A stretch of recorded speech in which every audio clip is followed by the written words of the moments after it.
сразу подскажите, если не будет слышно. Ну, для начала я расскажу немного истории про монгол-башир. Или вы все знаете? Нет. Рассказываю, да? Монгольская письменность появилась в эпоху правления Чингисхана. Это официальная дата 1204 год. Появилась на основе уйгурской письменности. Я постараюсь очень кратко. Это получается империя, территория, которую завоевал Чингисхан. Вот генеалогия письменности. Письменность возникла, праматерь письменности является финикийской письменностью. Это около 15 века до нашей эры. Вы можете сами посмотреть, куда. До уйгурской письменности была письменность горизонтальная, и читалась справа налево. При уйгурах письменность приобрела вертикальное направление. Дальше мы посмотрим, какие есть виды монгольской письменности. Я общий образок. Например, армейское письмо после финикийского выглядело вот таким образом. После... Очень похоже, да, на монгольское письмо? Да, это горизонтально, да, читается справа налево. Если мы перевернули, то достаточно похоже на монгольское письмо. Арабское письмо имеет одни и те же корни с монгольской письменностью. Тоже, да, похоже? В чистом виде здесь я перевернула. Вот, собственно говоря, и уйгурская письменность. Уже то, что похоже на наше. На протяжении с 13 века до 20 века монгольская письменность видоизменялась при различных ханах. Давайте посмотрим, какие есть виды письменности. Возможно, вы захотите использовать какие-то визуальные части в своей работе. После уйгурской письменности, если как появилась письменность монгольская, при Кубилай-хане появилось квадратное письмо по чик. Эта письменность объединяла китайский, тибетский и монгольский языки. Это была специально по заказу Кубилай-хана под белыми. Выглядит вот таким образом. Сейчас на этой основе есть орнаментальное письмо квадратное. Маша, ты же заказывала, да? Но это квадратное орнаментальное письмо, не совсем это, как бы, немножко отличается, да. Долгое время я не понимала, думала, это одинаково, оказалось, это разные письменности. Сейчас этой письменностью не пользуется только в декоративных целях. Печать предоставят на каллиграфии красной печати. Это не совсем это. Это на основе квадратной, визуальной квадратной части, просто уже монгольская письменность. Визуально похоже, но это не подкладчик. Об этом другое. Становление грамматики только в XIV веке, то есть через век. Также есть транскрипция галик. Вообще в монгольской письменности, в аутентичной монгольской письменности нет каких-то определенных звуков. Например, звука К, П, Ф, В. И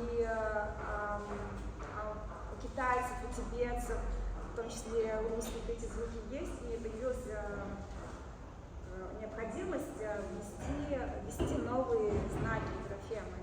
И появилась транскрипция галик. Это уже 16 век. В 17 веке на арену вышла Тадубичик. В то время были лидерами, скажем, воинственные айраты. Это предки калмыков. У них Тадубичик. До сих пор пользуется в Калмыкии ясным письмом. Тадубичик — это значит ясное письмо. Здесь интересно, то есть Тадубичик немножко отличается от монгольской письменности классической. Какие-то буквы, это их диалект.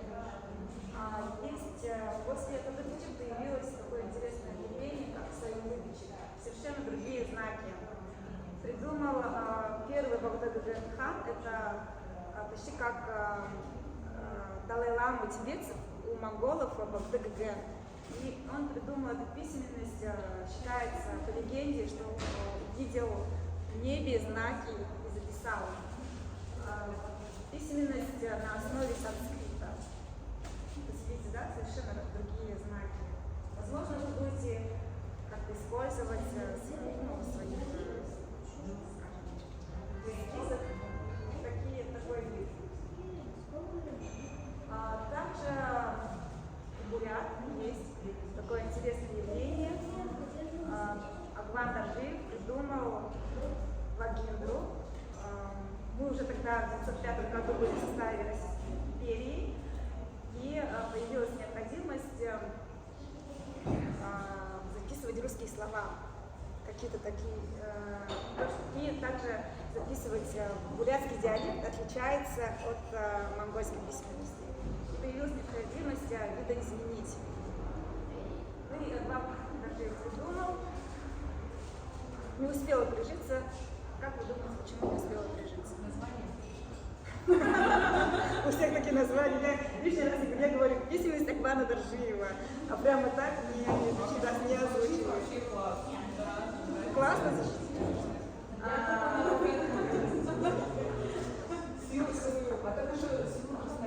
Да, это всего красноречие переводится.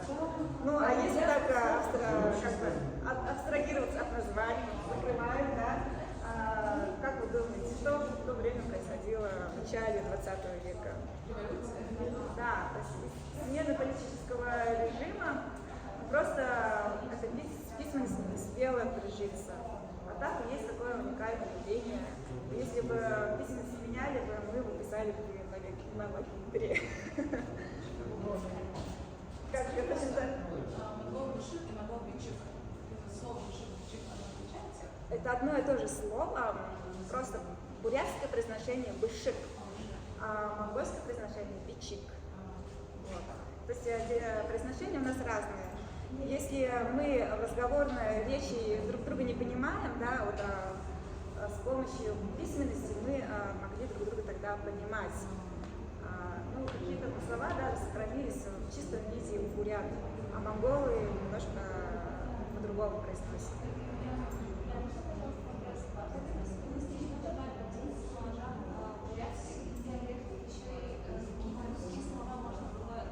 Да, удобнее писать, да. Например, звук в монгольской письменности нет, у монголов нет этого звука, только у бурят есть. Здесь появилась возможность записывать звук. Потом я чуть попозже расскажу, чем отличается монгольская письменность. Ну, даже можно сейчас рассказать. В монгольской письменности каждая буква имеет 3 позиции. То есть буква А, например, то есть любая буква в начале, в середине и в конце пишется по-разному. Вот здесь оставили только среднюю позицию. То есть здесь нету начала, здесь нету конца. То есть как посередине писали, вот так вот все сделано. Такое много упростило. Да. Это был 905 год.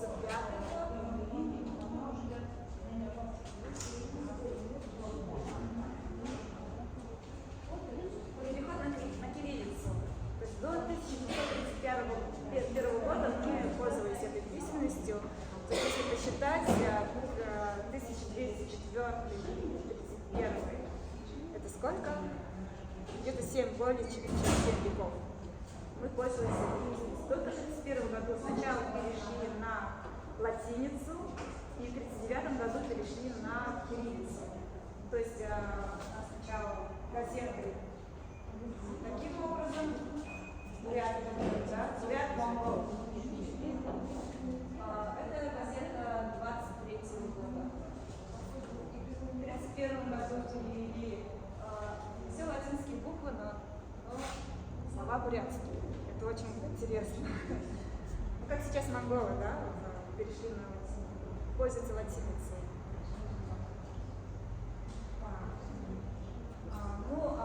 Какие вы должны знать, очень важно, для общего кругозора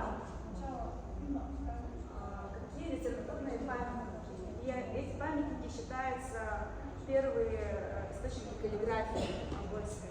Это Чингисов камень, сейчас находится в Эрмитаже. При Чингисхане это стела была создана. Письмо Булюбхана Папе Римскому, печать Булюбхана. Ну и самая вершина культуры, духовной культуры — это сокровенное сказание монгольской письменности, монгольской народа. Тайная история монголов. Монголы не уступшие. Вот эти 4 самые известные литературные исторические памятники. Также есть такие известные, вот это, наверное, все знают, что это такое.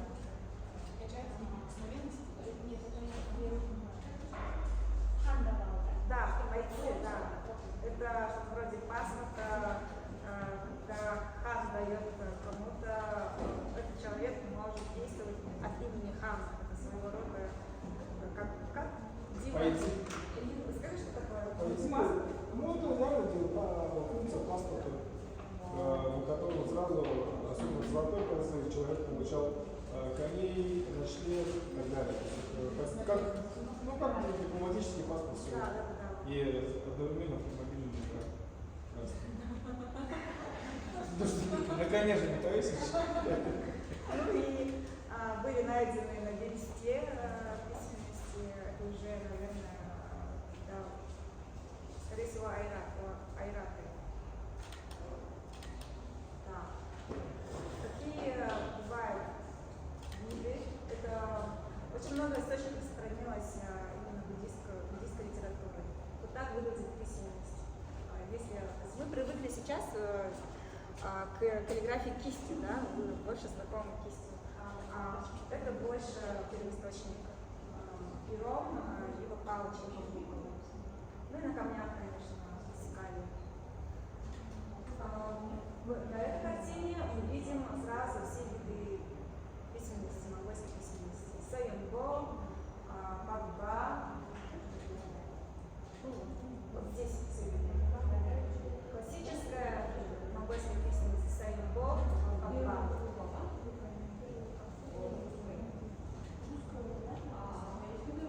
Ну вот, можно смотреть эти книги. Так. Ну и, собственно говоря, каллиграфия. В 2014 году монгольская каллиграфия была включена в список ЮНЕСКО. Ну, вот. Это я постаралась очень прям кратко рассказать о письменности. Ну и, если интересно, вы можете потом в интернете сейчас все есть. Сейчас я хочу показать вам, из чего состоит монгольская письменность. И, собственно говоря, слово «сэну». Мы же будем писать слово «сэну», да, Дима? Да? А сургули мы, наверное, пока не будем. Да, самое простое. Да, потом, если у нас будет время, напишем сургули. Монгольская письменность, ну все знают, что это вертикальная письменность. Это фонетическая система, то есть состоит из букв. Прошу не путать с иероглифами. Очень многие люди путают с иероглифами, но это абсолютно другая система. Это буквы. Пишется сверху вниз, и строки читаются слева направо. Многие вертикальные письменности, например, там, китайские, японские иероглифы, они читаются справа налево. Но вот наше письмо уникально в том плане, что это буквы, и плюс еще строки читаются слева направо. Состоят из графем. Я говорила, да, что каждая буква имеет 3 позиции: начальная, средняя и конечная. Например, буква А. Вначале мы используем элемент титим. Собственно говоря, вот этот элемент, вот этот, называется титим. Титим — это корона. Коронавирус переводится как титим-вирус. Практически все слова. Титим-вирус. Титим — это корона переводится. И Любое слово начинается короны. То есть практически не каждое слово, но процентов 80 состоит из короны. Вот здесь, если мы посмотрим, да, вот короны. Вот, везде. Вот. В самом начале обязательно. В самом начале. То есть, можно сказать, у нас такое письмо, у которого корона есть. А потом следующее, это в начале пишется. Так, буква А. Это в любом случае, да, в начале? Процентов 80, но есть буква, которая по-другому пишется. Также середина. Вот выглядит буква А в середине выглядит таким образом. И здесь у нас элемент шут. По-бурятски шудын. То есть зуб. Вот он. В конце мы спросим два элемента, то есть два разных вида. Ху, су по-бурятски, по-монгольски, хвост. То есть вы заметили, да, название имеет такие анатомические, анималистические названия. То есть графемы. Хвост, су. Есть также второй вариант написания, который называется охиса, то есть отгибная.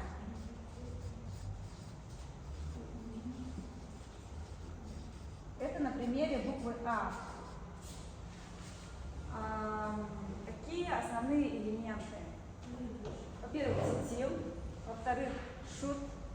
И еще самый основной элемент, который дает нам вертикальное направление, называется муру на монгольском, на бурятском нюрган, что означает позвоночник. Это элемент, объединяющий, соединяющий все остальные графемы. То есть вот нюрган. Вот. Здесь он как бы редуцируется. Можно не обязательно прямо явно писать. Но есть желание, можно прямо длинно написать. Вот. То есть можно растягивать? Да, можно растягивать. Смысл в том, что он держит структуру слова, Да, то есть получается позвоночник, мы же как люди, то есть у нас у всех же есть млекопитающий, скажем, да, позвоночник, который, наш этот ось. И позвоночник, вот этот элемент тоже дает нам ось. Вообще считается, чем идеально ровно пишет человек, тем красивее это смотрится. Чтение растягивает слово, как мы с вами говорим, или Чтение не растягивает, это визуально. Да. Также есть, давайте когда как это сделать. Сразу слово «сэну» разберем. Да? Потому что элементов много, там, за полчаса я вам сегодня расскажу. Я столько смогу, то есть мы занимаемся 2 месяца только в монгольской письменности. А наша задача, получается, за эти несколько часов написать слово «сэну». Из каких слов, элементов состоит слово «сэну»? Сложно? Да, сразу слово уже. Наша задача написать «сэну». Если мы будем писать ручкой, карандашом, да, вот буква у нас буква «С». Это «С». Вот этот элемент называется «завж». «Завж» – уголок рта. Можно улыбаться, вот уголок рта. Вот этот элемент называется «завж». Уголок рта.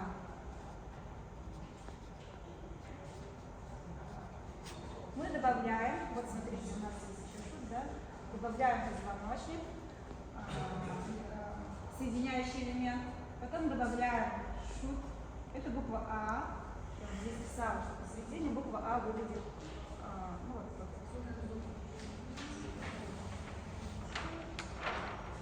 посередине буква А. Далее у нас есть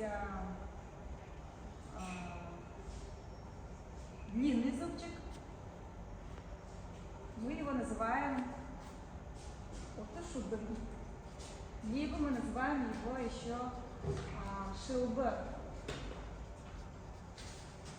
Шилбы это голень. Это как удлиненная, а Да.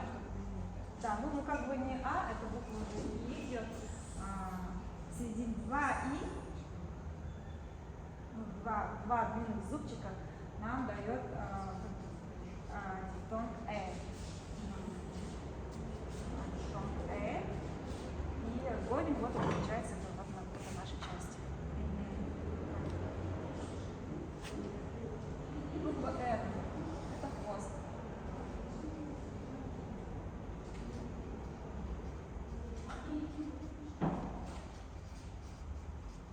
Как мы можем, это прямо классически, это прям в первом классе в прописи мы пишем, да, вот, и нам так объясняют, вот эта буква, вот это позвоночник, вот коридор, да. Но также мы можем написать букву СН, мы можем просто вот так написать. Без позвоночника. Вот эти. В случае там тоже, да, где-то убирается позвоночник, а где-то наоборот утрированно, ну, удлиняется. Здесь тоже мы можем этот хвостик короткий сделать, можем длинный сделать. То есть мы сейчас вы сейчас второй восемь нарисовала, слово не изменилось? изменилось, да. А его можно сделать? Что? Сюда, нет, это уже будет другое слово. Если, то есть мы не можем влево-вправо сильно менять, но мы можем их немного менять в том плане, где-то толщину давать, где-то объем давать. Зубчики могут быть такими. Сейчас у меня есть там подборка, у меня есть фотографии, где я вам покажу, как может выглядеть разные элементы. Буквы И, например, может быть, ну вот это прямо вообще классика. Вот этот позвоночник, он у нас может быть тонким, а может вообще может быть таким толстым. Может быть длинным абсолютно, да? Да, можно удлинить, а можно наоборот сжать. Вот этот хвостик мы можем всяко разно тоже обыграть, какие-то такие хвосты сделать, грубо говоря. Хвост всегда, да, наверху.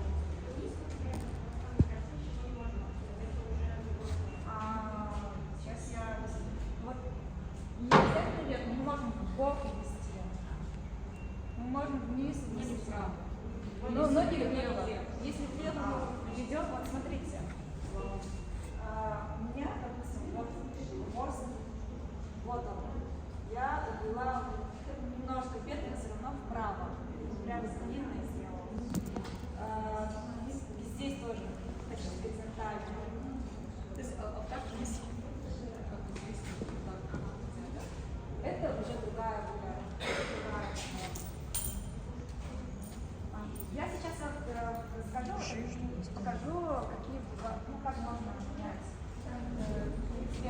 Я взяла у лучших дизайнеров и каллиграфов, как можно менять. Это слово «сэн». «Сэну» мы пишем отдельно. Это букву 2 У. Этот элемент называется гдыгын. По-бурятски, по-монгольски мы произносим гдыс. Живот. Ну, живот похож на эту букву у нас У. Также какие-то буквы, две, допустим, О и У пишутся одинаково. Если О, тоже так же выглядит. Но это у нас здесь в данном случае У. Второе У, уже конечный вариант У. Живот и добавляется элемент лук. Не тот, который мы едим, а который, из которого стреляют. Вот. Называется элемент нома.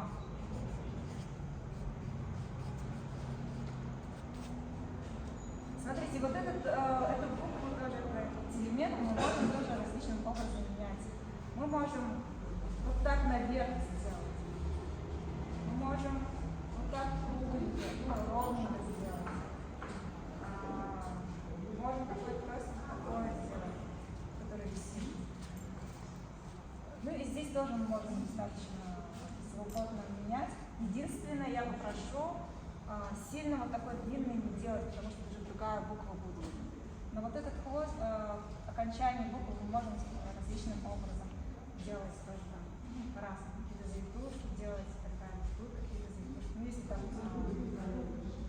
такого. Здесь мы можем тоже различным толщать. Вот, собственно говоря, вот слово «сайно» выглядит из таких характерных элементов. В чистом виде у нас, если мы будем просто писать физическое имя, выглядит вот таким образом.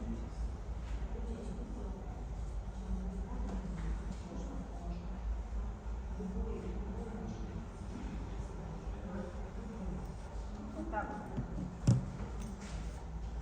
То есть в каллиграфии пишется по-другому. Вроде восклицательный знак, вопросительный знак есть. Не, вообще аутентично нет, но вот современно, конечно, есть. Если есть желание, конечно, вы можете поработать. Просто обычный европейский. Обычные, да, обычные европейские. Тогда он будет на 90 градусов, да?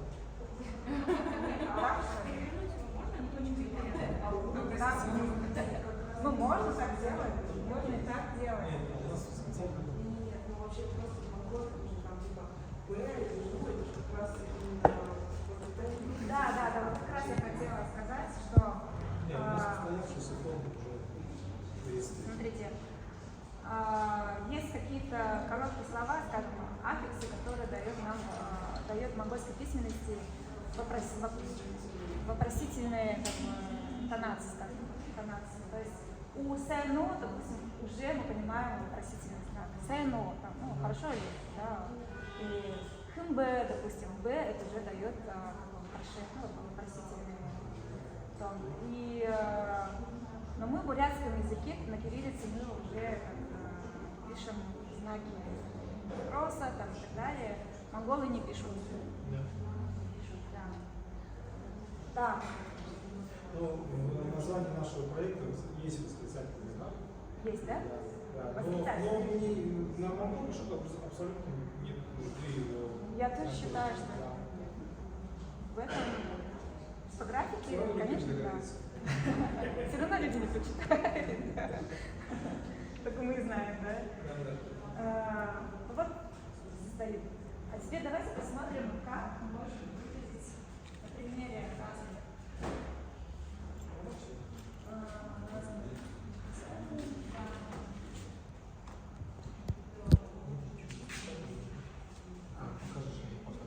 Надо будет для каждого распечатать. Ну, когда мы пойдем работать, у всех будут такие распечатки, где вы можете посмотреть, как выглядит та или иная буква в разных позициях. Причем здесь написаны печатный вариант и написаны каллиграфический вариант. Все мы раздадим. И как между собой слоги соединяются.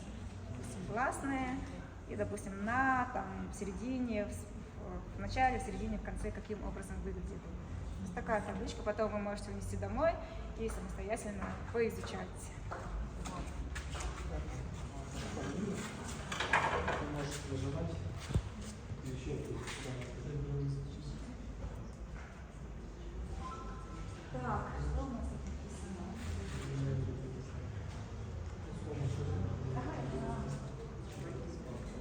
Интересующий нас элемент в данном случае. У нас есть элемент вот, да, вот живот таким образом здесь написали. Хвост вот таким образом написали. Длинный зубчик вот. Здесь написано манго, а тут написано да. Какой-то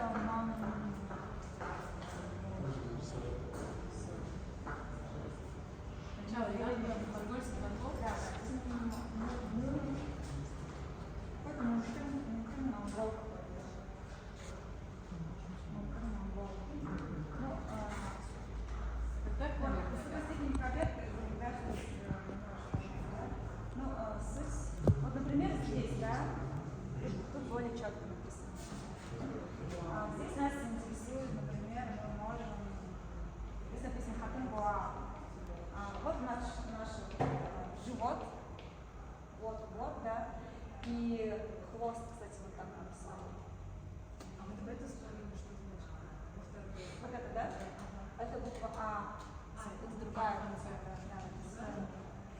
мы спрашивали вот хвост, да, мы не можем прям резко повернуть налево. Но вот это вот, кажется, хвост. То есть вот он, вот это, да, вот. Чуть-чуть можно, но прямо так сильно нельзя. То есть он ушел вправо, но закончился влево, это нормально. Да, да, да. То есть, по сути, вот идет вперед и да, мы когда будем работать, вы у меня спрашиваете, как можно там изменить? Правильно, неправильно, да, меняется. Ну, а вот тут, допустим, хвост вот такие. И живот сразу видно. Кстати, вот этот два длинных зубчика и хвост. Кстати, вот у нас вот этот кусочек, да? Выглядит, может выглядеть таким образом.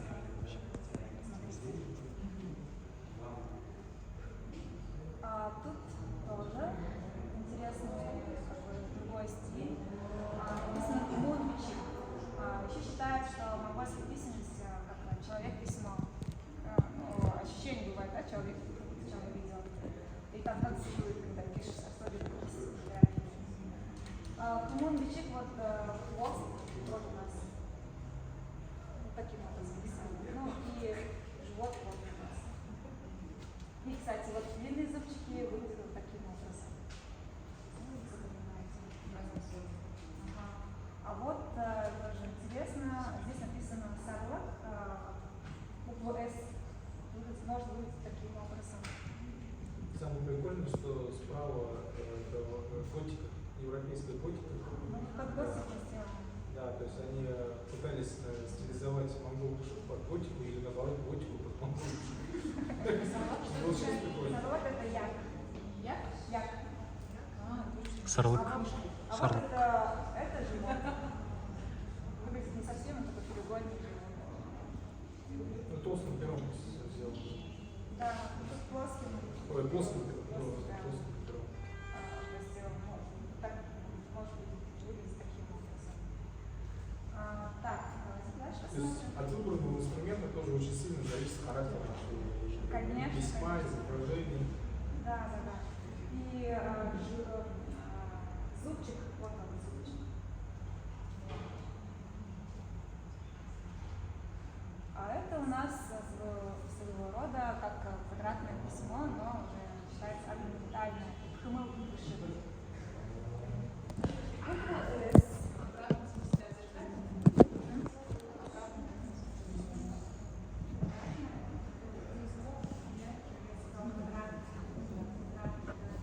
Букву «С» вот смотрите.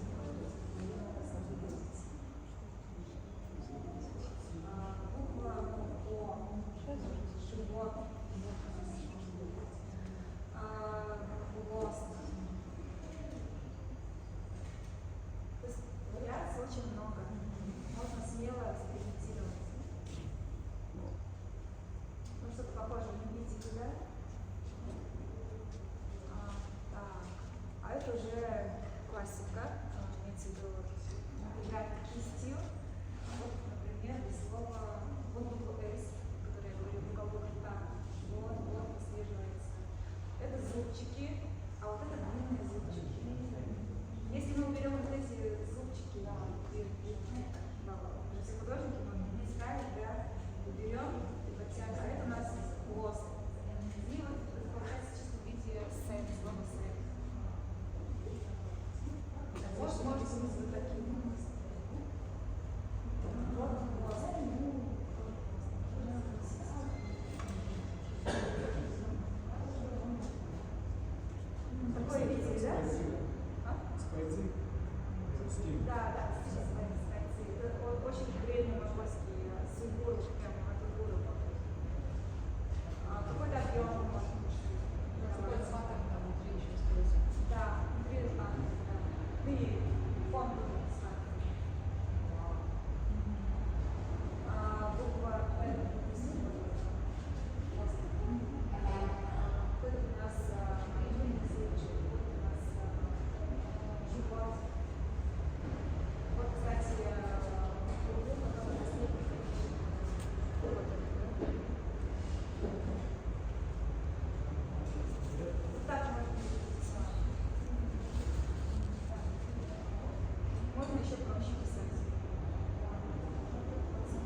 да, какие-то?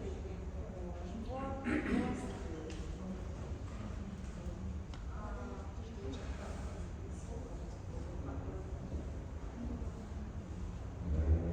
Я буду пролистываться.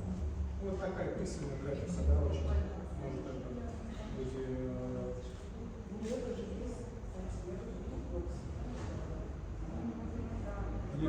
раз, Вот тебе и нет. это живот, это хвост. Что еще, какие знакомые? длинный хвост. Ну, длинный, да, хвост, он высокорасный. Это же у сверху. Вот посередине. Да, у, если мы вот так сделаем, вот тут написано у. Вот длинный зубчик, например, вот два зубчика, маленьких зубчика. А вот можно спросить, у первого слова получается корона, а вот у последнего S или первый знак? Вот это? Да. Да. Здесь, кстати, в этих словах нет короны. Да? Да, вот здесь нет короны. А это кто сделал? Я собрала лучших мongольских дизайнеров. Да, именно мongольских. И калибров. А слева направо, да, читать? Да. Можно вот так. Вот как будто вырезанный бумагу. Да, можно взять. Ну, тоже животики, хвостик, зубчики.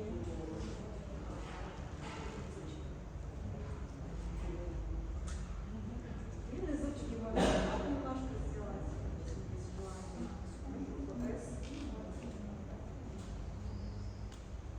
Ну, так можно написать, сделать. Если эксперимент посмотреть, это зубчик.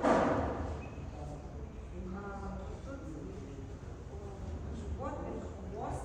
Это, кстати, это же вот до сюда. Вот это, да? Вот так.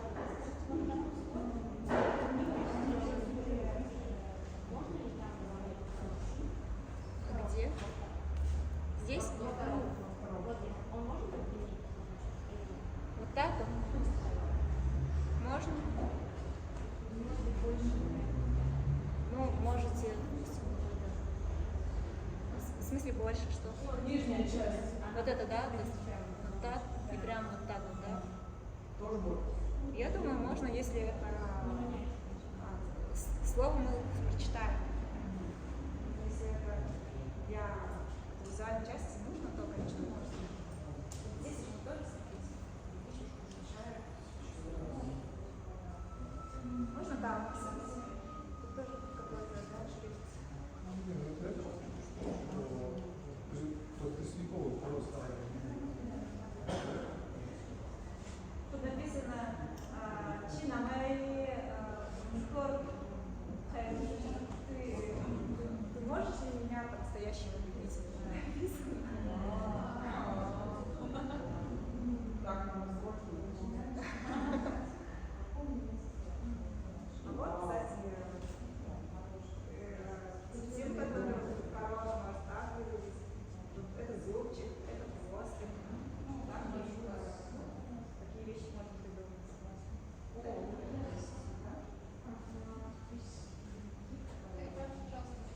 Назад? Может, и с этой стороны поставим? Тут написали Лука. Как? Лука. Есть такой? Лука, да. Лука.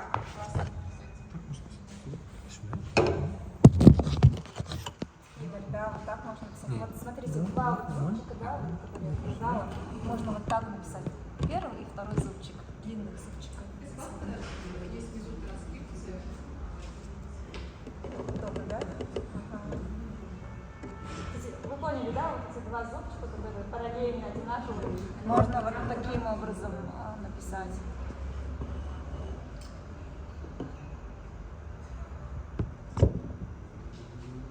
Так вот. Это буква «С», кстати. Прям сейчас улыбки. хвост можно вот так вот тоже каким-то образом, такой более традиционный. Это длинный зубчик, вот этот длинный зубчик, это живот.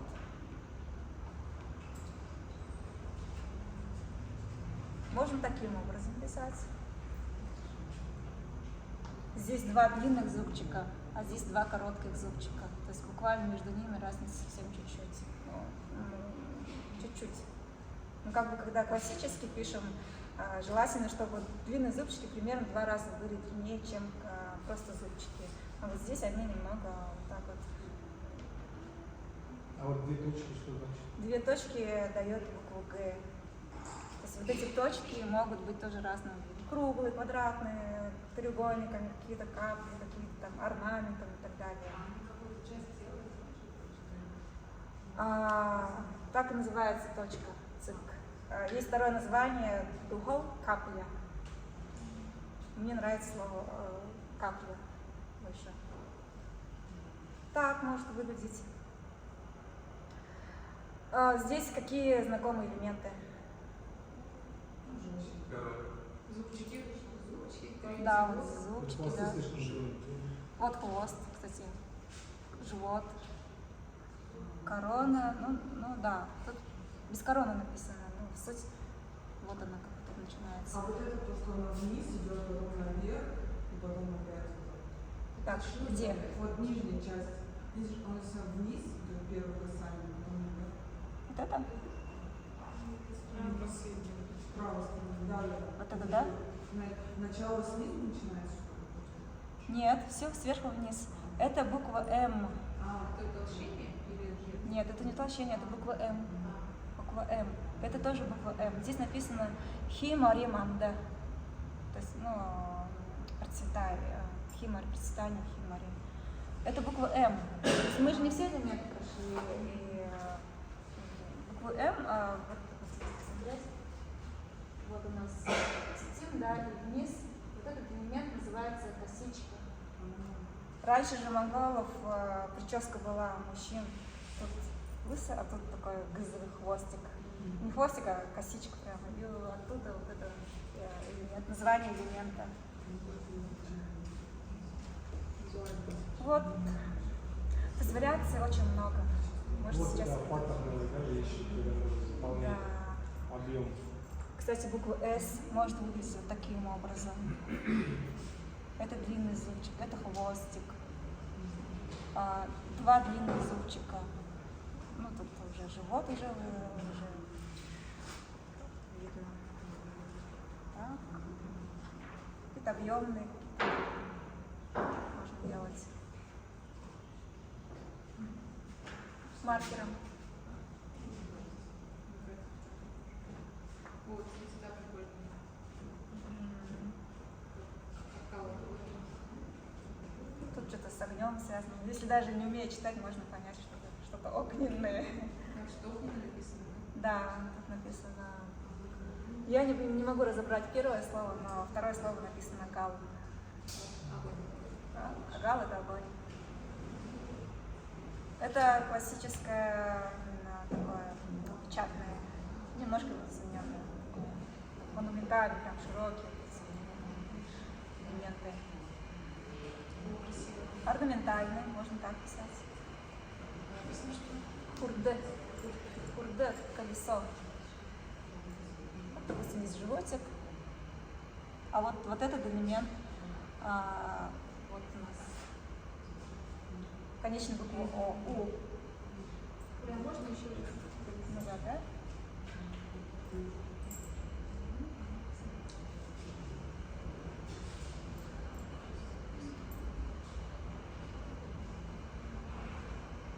Можно такими простыми формами.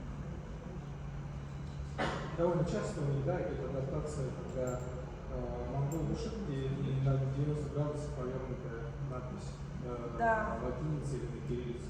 Да.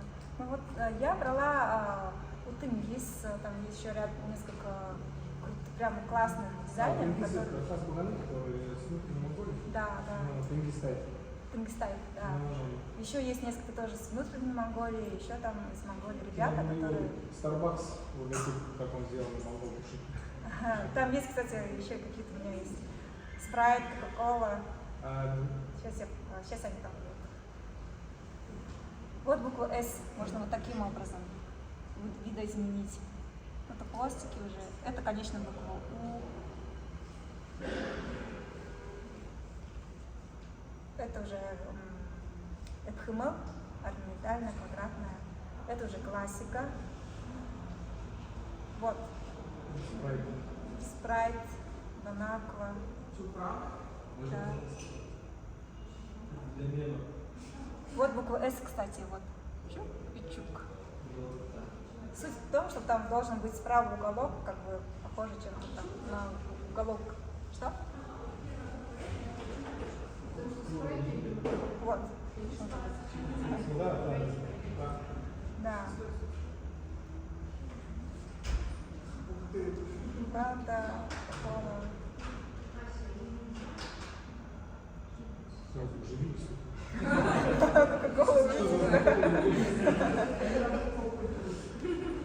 Ну вот здесь это Цибигмит Тамир, тоже классный дизайнер, каллиграф. Он делает какие-то, добавляет орнаментальные моменты, традиционные. Здесь есть его каталог Цибигмит Тамир. Да, кстати, ну, у нас еще на столах будут лежать каталоги, может там смотреть. Это буква S. Вот до сюда без зубчиков, ну, с этим хвостиком. Вот это наше слово «сайт». В чистом виде можно, практически в чистом виде. Это буква У конечная. Вот у нас. Вот это.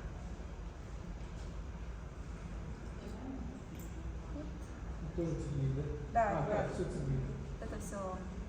Вот Где на он том столе добавляет? там вы можете посмотреть каталоги всех монгольских каллиграфов и отдельный каталог Цибигмита. Он у нас был спикером 18 года. Это тоже он. То есть буква S вы можете различный вид, ну, по-разному. S, S, два длинных зубчика, вот хвост.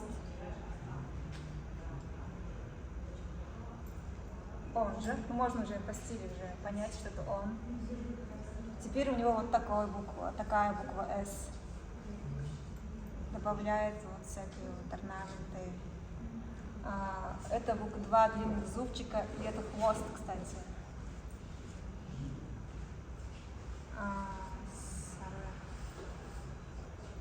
Нет, это не хвост, это другой хвост. Другой. Здесь нет хвоста. Вот хвост. Вот смотрите, У и Н. Вот смотрите, какой хвост.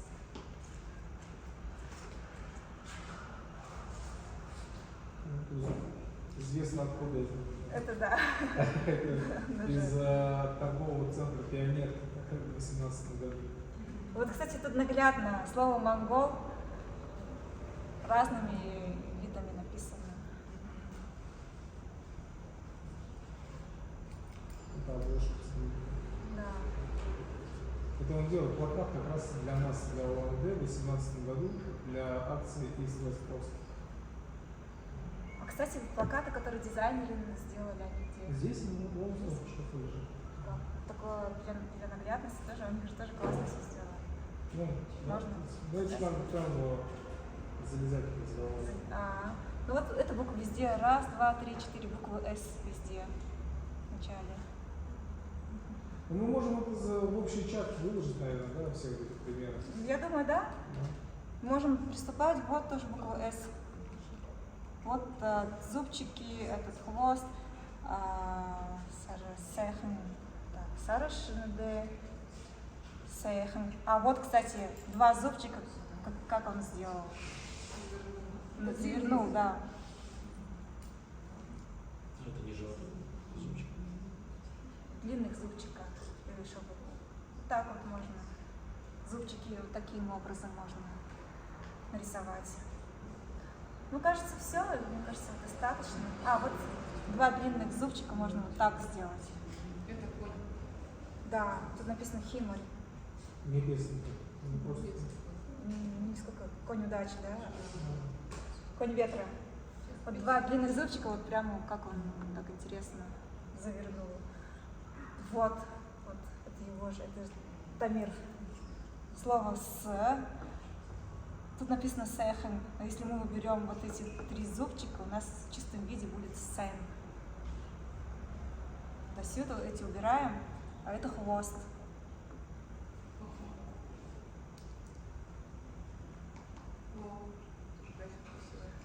Здесь, что у нас тут? Да. Кстати, вот 2 длинных зубчика тоже, вот и Ну, вот. график плетена, да, стрела? Да. Вот 2 длинных зубчика. Раз, два. Это просто зубчик, короткие вот эти.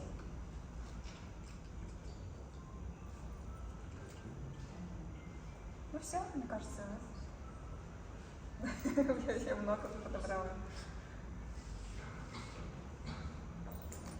Так может выглядеть. Заборная графика. Ага. Это, кстати, тенгистайп. Рекомендуем, да, найти Тенгиз Тайм. Это Тенгиз Хас Бакана из внутренней Монголии. В Фейсбуке есть. Это молодой, современный дизайн. Да, из внутренней Монголии. Он, по-моему, шрифтовик, да? Ну, не только шестовик, он вообще грамм-дизайнер. Должен был к нам приехать, Вот так. если бы не ковид, он точно доехал. Вот это? Да, в общий чат.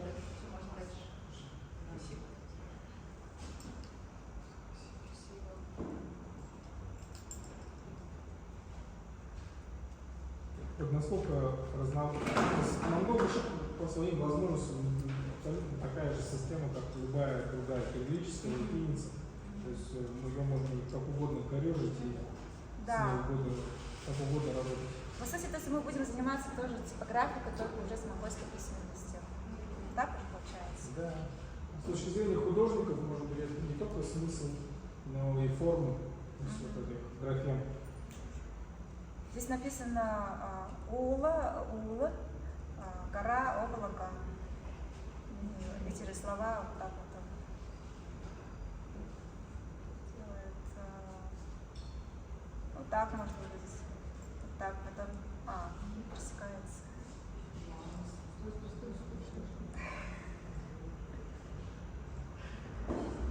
По-моему, это уже становится похоже на промышленный шпионаж.